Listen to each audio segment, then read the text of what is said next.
Good day and welcome to our briefing on the emerging strategy of the United States of America. After a year in office, the Trump administration's strategic direction is becoming clear. This analysis examines the underlying drivers, implementation methods, and associated risks framed within the administration's perception of its role in the global socio-political and economic landscape. The administration's approach has been marked by aggressive economic measures, notably punitive tariffs, introduced in early 2025. These tariffs serve as leverage to influence foreign policy and trade, exemplified by the Sanctioning Russia Act, which threatens tariffs of up to 500% on nations trading with Russia. Such actions have been widely interpreted as economic warfare, straining relations with major powers and prompting new trade alliances. Key trade negotiations, including those with India and the EU, have stalled under this posture. In the Middle East, the administration has strengthened ties with Qatar, Saudi Arabia and Jordan, while positioning itself as a peace broker in the Israel-Palestine conflict. However, its two-state solution proposal conflicts with Israel's objectives, and arms negotiations with Turkey raise regional concerns. Military operations in Iran and Venezuela tested US capabilities, revealing both strengths and vulnerabilities, while drawing criticism over legality and cost. Domestically, the administration faces pressure to curb inflation and create jobs. Proposals such as selling oil at the lower end and expanding military spending aim to address these challenges, though their long-term viability and sustainability remain uncertain. Statements from senior Trump officials underscore a philosophy of unilateralism and military dominance, with President Trump openly dismissing international law in favor of his own moral framework. The US has withdrawn from numerous international bodies, including ECOSOC and the International Law Commission, signaling a retreat from multilateralism while retaining membership in select organizations like the Security Council. Collectively, these actions reflect a consequentialist approach where the outcomes are prioritized over principles. Without adequate oversight, such an approach risks sliding toward authoritarianism. The administration's strategy centers on advancing US interests, but its unilateral and aggressive posture, coupled with weakened institutional checks, raises concerns about long-term stability and global cooperation. The statement by the United States that it is a superpower and that under President Trump it is going to conduct itself as a superpower frames the administration's approach to resolving the Russian war in Ukraine war, the Israel and Palestine war, and President Trump's insistence that Greenland must belong to the US. It also implies that the Trump administration considers China's restraint with regards to Taiwan and Japan as weakness, which may cause the United States to miscalculate its possibility of success on the economic and military fronts. The same applies to Iran, the European Union, and much of America's NATO allies. This serves to create a more volatile global environment. Next, we will explore three key doctrines which form the foundation of the Trump administration's overall strategy.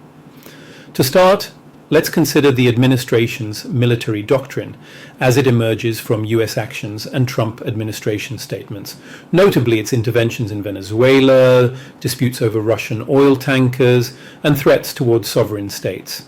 These moves reflect a belief that the US must defend against internal and external threats. Domestic operations by ICE and the National Guard have been framed as actions against domestic terrorism, while foreign interventions appear driven by strategic positioning and control of supply lines. Despite claims that the US intervention in Venezuela aims to curb drug trafficking, UN data shows Venezuela is not a primary cocaine route into the US. Colombia, Ecuador, and Panama dominate these corridors. Venezuela's appeal lies in its vast oil reserves, approximately 300 billion barrels, compared to Colombia, 2.3 billion, Ecuador, 8.3 billion, and Peru, Bolivia, under 1 billion, and its reported but unexplored rare earth reserves. Statements suggesting that the president intends to control Venezuelan oil revenues directly conflict with US law, which mandates such funds to be managed by the Treasury's Office of Foreign Assets Control. Strategically, with Venezuela, the US secures critical energy supply lines for potential conflict scenarios. The Panama Canal remains vital for US logistics, linking east and west coasts. The administration has threatened to reclaim control unless fees are reduced. As for Greenland, when considering the Arctic region with a top-down view from a North Pole perspective, a more accurate perspective is achieved, and the strategic importance argument for the United States simply does not hold. Military and strategic analysts largely agree that a Russian attack centered in the Arctic theater is far more likely to involve missile strikes than a large-scale conventional invasion. Environmental conditions, the geography of the region, and its military logistics serve as key deterrents. An invasion of Greenland by Russia is strategic suicide, because in doing so, Russia faces NATO forces from the east and south, and the United States and Canada from the north and west. This is not a favorable mobilization scenario, and has little possibility of success. The United States currently do have a presence in the north of Greenland, in the form of the Pituffik Space Base, also known as the Thule Air Base, utilizing it as a forward missile strike detection post. In fact, this base is perfectly positioned to detect and respond to the only viable attack scenario predicted to cross over Greenland. Greenland's acquisition rationale is therefore less about defense against Russian invasion — military analysts deem such scenarios improbable — and more about rare earth resources. China dominates global refining of these elements, creating US vulnerability. Greenland offers an opportunity to restore independence in this supply chain for the US. However, the acquisition of Greenland poses another, more real threat. As with Ukraine, Russia objects having a direct NATO presence in its border. If the US would secure and aggressively militarize Greenland, Russia would have NATO on its border, escalating regional tension even further. Lastly, Mexico's rare earth reserves, oil and gas, combined with its role in fentanyl trafficking, provide dual justification for US intervention. Canada poses economic and strategic challenges for the United States as it has significant energy and mineral reserves, control of the St. Lawrence Seaway, and has shown resilience against US tariffs through trade diversification with Europe and BRICS nations. In the mind of the Trump administration, this positions Canada as a country that sides with nations that do not have America first interest. Next, we will consider the current US foreign policy. To understand the Trump administration's foreign policy, it is essential to revisit the Monroe Doctrine of 1823, which opposed foreign interference in the Western Hemisphere and viewed external intervention as a hostile act against the United States. Echoing this principle, the Trump administration's national security strategy prioritizes the Western Hemisphere, contrasting US involvement in the Middle East with efforts to reassert its influence over the West. This approach could leave Israel isolated and vulnerable and create friction with Europe, as Trump identified extra-hemispheric influence as a direct threat to US security. Europe, along with parts of Northwest Africa, would serve as a buffer between hemispheres, potentially reigniting global tensions across Europe and placing further tension on the West African region, and in specific the western part of the Sahel region. Israel is also losing trust in the US due to the evolving foreign policy of the Trump administration, and has set itself a target to become self-reliant, honing itself of US military aid over the next decade. This further underscores the idea that US allies can no longer rely on the United States. Our second doctrine relates to the Trump administration's diplomatic approach and how it is shifting toward assertive direction rather than negotiation. Its selective interpretation of international law, violated on multiple occasions, and withdrawal from key United Nations and other global bodies are driving the United States toward greater isolation. The administration has recalled 29 diplomats, replacing them with individuals aligned to its objectives as part of the America First agenda. In Africa, affected nations include Burundi, Cameroon, Cabo Verde, Gabon, Cote d'Ivoire, Madagascar, Mauritius, Niger, Nigeria, Rwanda, Senegal, Somalia, and Uganda. South Africa will also receive a new envoy, Leo Bozell, who opposes the African National Congress's policies. Bozell has stated he will challenge South Africa's shift and non-alignment to the US because of South Africa strengthening ties with US competitors such as Russia, China, and Iran. This strategy extends US influence beyond the Western Hemisphere to African nations east of its boundary. Other impacted countries include Fiji, Laos, the Marshall Islands, Papua New Guinea, the Philippines, Vietnam, Armenia, Macedonia, Montenegro, Slovakia, Algeria, Egypt, Nepal, Sri Lanka, Guatemala, and Suriname. This threatening approach to diplomacy is straining relations with the US, causing further distrust and forcing sovereign states to seek more favorable trade, economic, and political alliances, causing countries to move further away from the United States. The final US doctrine to examine is the Trump administration's resource doctrine, which is an extension of its strategy of leveraging the US economy as a tool of coercion, creating friction with both allies and adversaries, and its military doctrine, which is seated in dictation and threats of military action.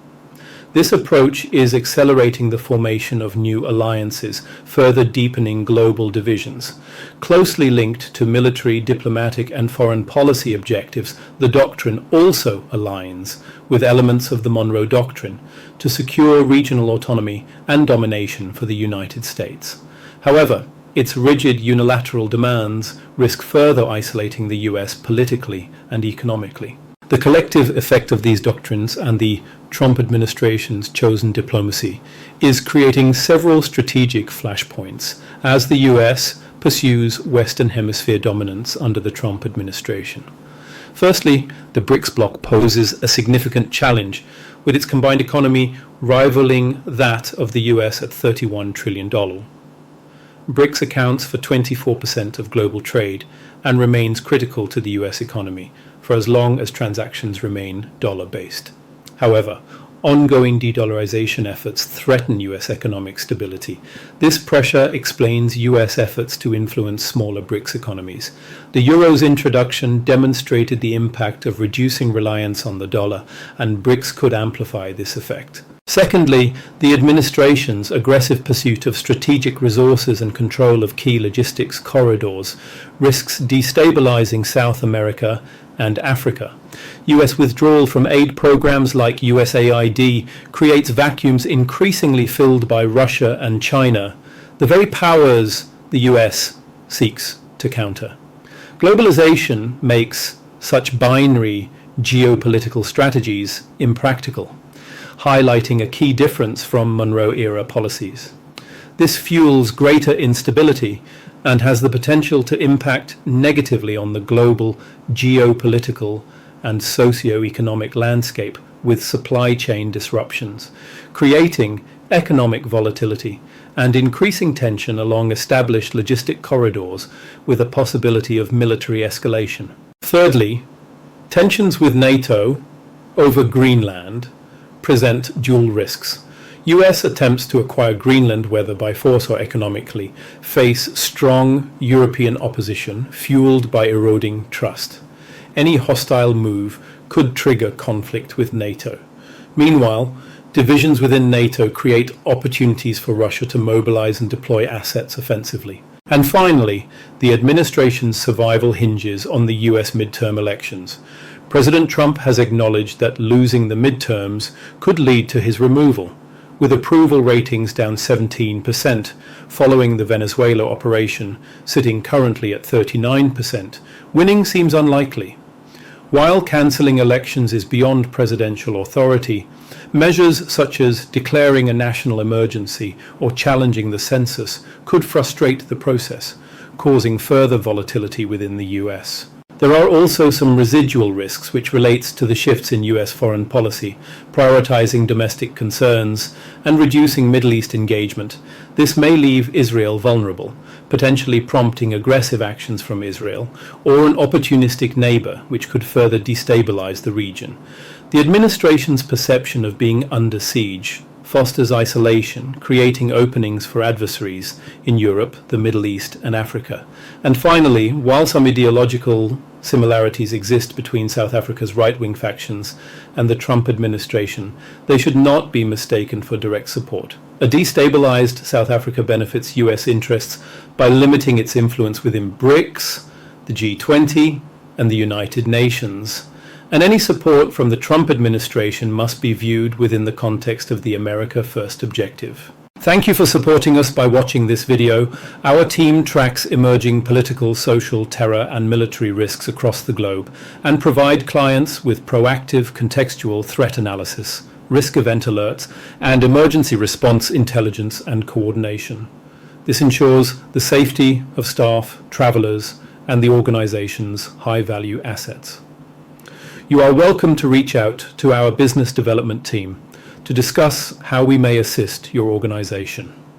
If you found this content helpful, please join our channel for more risk-related updates, press the like button and click the bell icon to receive automatic updates when we publish a new review or something else of interest.